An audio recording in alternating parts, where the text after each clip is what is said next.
بالله من الشيطان اللعين الرجيم بسم الله الرحمن الرحيم الحمد لله رب العالمين والصلاة والسلام على أشرف الأنبياء والمرسلين محمد وآله الطيبين الطاهرين أما بعد فقد قال مولانا إمام الصادق عليه السلام اعمل اليوم في الدنيا بما ترجو به الفوز في الآخرہ۔ ناظرین کرام، سب سے پہلے ہمارے چھٹے امام جعفر الصادق صلوات اللہ وسلام علیہ کی شہادت کے سلسلے میں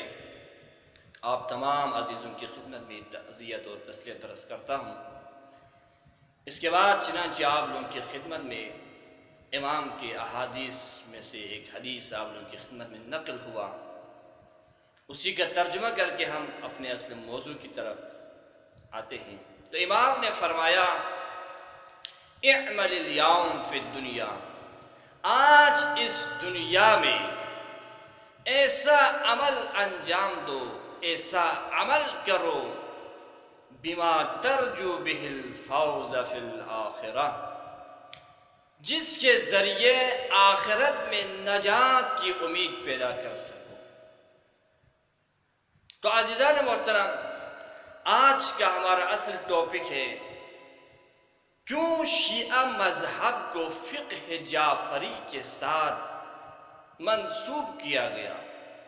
کیوں شیعہ مذہب کو فقہ علوی کیوں نے کہا،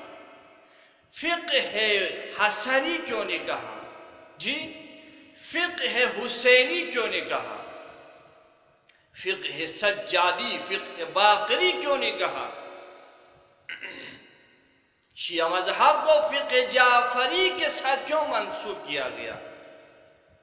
تو عزیزان محترم،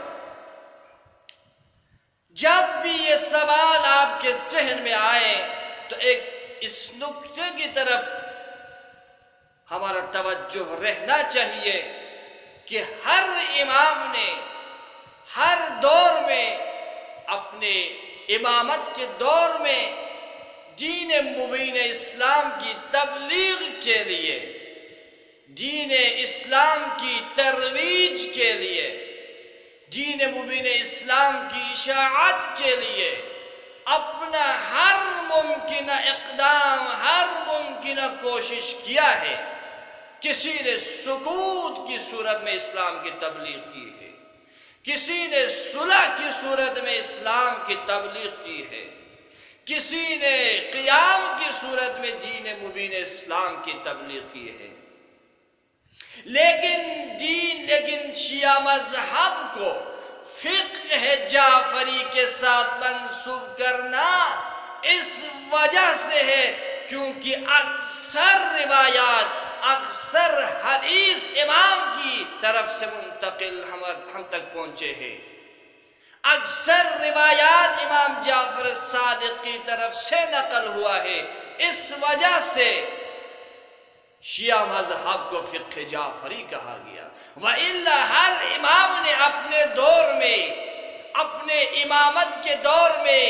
ہر ائمہ نے اسلام کی تبلیغ اور ترویج میں کوئی کسر باقی نہیں رکھا ہے، انہوں نے کوئی ہر ممکنہ کوشش کیا ہے۔ لیکن چنانچہ آپ امیر المؤمنین کے حالات زندگی کو دیکھ لیں، امام کو 25 سال گوشہ نشینی کرنے پر مجبور کر دیا۔ جب خلافت آپ کے دست مبارک میں آ گیا تو آپ مختلف جنگیں چھڑا کر، جنگ صفین، جنگ جمل، جنگ نہروان، مختلف جنگوں میں سرگرم رکھا۔ اس کے بعد امام حسن،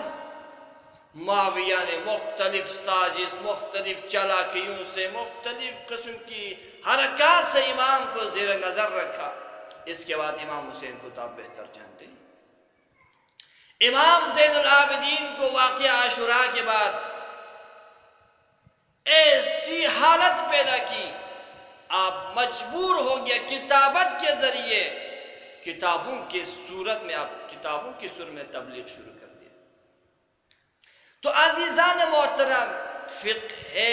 جعفری کہنے کی وجہ یہی ہے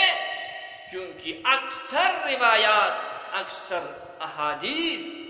امام جعفر الصادق صلوات اللہ وسلم علیہ کی طرف سے وارد ہوا ہے۔ وہ کیسے؟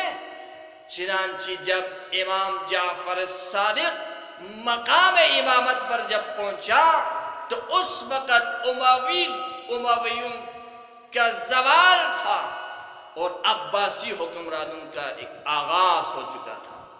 تو یہ دونوں اموی اور عباسی دونوں اقتدار کے لیے لڑ رہا تھا، دونوں حکومت کے لیے لڑ رہا تھا۔ تو اس لڑائی میں امام کو یہ فرصت ملی کہ آپ دین مبین اسلام کو پھیلائیں، دین مبین اسلام کی تبلیغ و ترویج کریں۔ لہذا آپ نے جو شجرہ، جو درخت آپ کے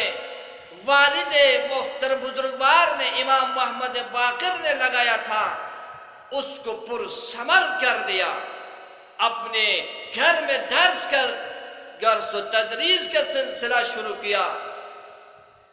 اور یہاں تک مشہور ہو گیا کہ پھر تمام اطراف عالم سے لوگ مدینہ منورہ کی طرف رخ کرنے لگا۔ یہاں تک کہ روایت میں ہے 4000 آپ کے شاگرد، ایک کلاس میں 4000 شاگرد ہوا کرتے تھے۔ وہ بھی ایسے شاگرد نکلا ہے جو جابر ابن حیان کی صورت میں، زرارہ ابن اعین کی صورت میں، مؤمن ابن طاق کی صورت میں، اور سب سے بڑی بات، رئیس اہل تسنن کے جتنے بھی امام ہیں بالواسطہ یا بلا واسطہ وہ امام کے ہی شاگرد ہیں۔ چنانچہ حنفی، فقہ حنفی کا امام جو کہ ابو حنیفہ ہے، وہ امام کا ہی شاگرد ہے، اور اس کے اوپر وہ فخر کرتے ہوئے کہتے ہیں لولا السنتان لہلک النعمان، اگر امام جعفر صادق کے پاس 2 سال اگر میں نے شاگردگی نہ کیا ہوتا تو نعمان مر چکا ہوتا۔ تو عزیزان محترم، ہمیں اپنے شیعہ ہونے کے پر فخر کرنا چاہیے، اور جتنا ہو سکے امام کی شہادت کے موقع پر، جو کہ رئیس المذہب ہے، ان کی اقوال کو، ان کی خدمات کو سوشل میڈیا تک کے اوپر مختلف طریقوں سے پہنچانے کی ضرورت ہے۔ وآخر دعوانا ان الحمد للہ رب العالمین۔